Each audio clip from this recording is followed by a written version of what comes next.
Kabar mengejutkan datang dari dunia olahraga Indonesia. Erick Thohir, yang selama ini kita kenal sebagai Ketua Umum PSSI, kini resmi dipercaya Presiden untuk menjabat sebagai Menteri Pemuda dan Olahraga atau Menpora. Pertanyaannya, bagaimana nasib Erick Thohir di kursi Ketua Umum PSSI setelah rangkap jabatan ini? Apakah ia masih bisa fokus memimpin PSSI, atau akan menyerahkan tongkat estafet kepada sosok lain? Mari kita bahas secara lengkap. Sebelum membahas dilema ini, mari kita kilas balik. Erick Thohir terpilih sebagai Ketua Umum PSSI pada Februari tahun 2023, membawa harapan besar untuk mereformasi sepak bola Indonesia. Sejumlah gebrakan sudah ia lakukan, membersihkan mafia wasit, membenahi kompetisi, mengangkat prestasi timnas Indonesia hingga melaju ke putaran 4 kualifikasi Piala Dunia 2026. Serta memperkuat hubungan PSSI dengan FIFA dan AFC. Keberadaan Erick dianggap vital dalam mendorong perubahan positif.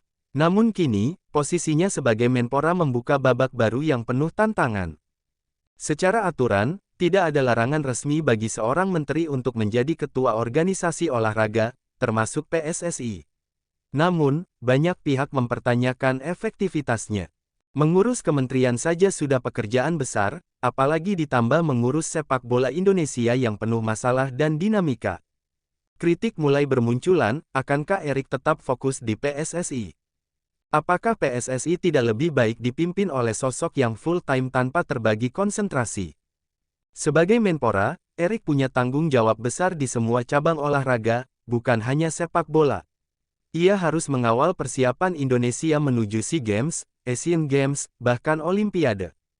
Sementara sebagai ketum PSSI, ia dihadapkan pada agenda padat, timnas Indonesia menghadapi laga berat di putaran 4 kualifikasi Piala Dunia. Liga Indonesia harus makin profesional. Infrastruktur sepak bola perlu ditingkatkan.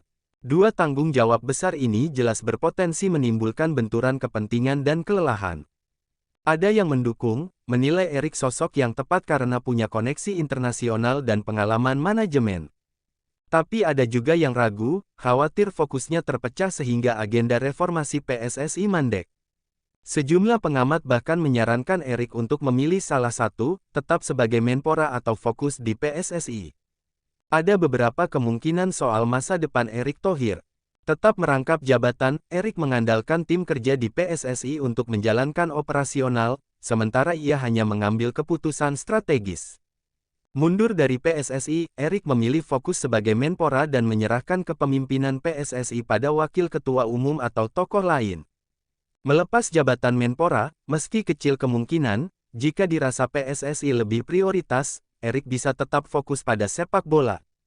Semua skenario ini punya plus minus masing-masing, dan akan menentukan arah sepak bola Indonesia ke depan.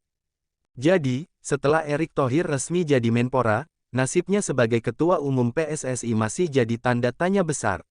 Apakah ia mampu membagi fokus dan membawa dua tanggung jawab berat ini sekaligus? Ataukah akhirnya ia harus memilih satu jalan demi kebaikan olahraga Indonesia? Bagaimana menurut kalian, Sobat Bola? Erick Thohir sebaiknya tetap jadi ketum PSSI atau fokus saja sebagai Menpora? Tulis pendapat kalian di kolom komentar ya.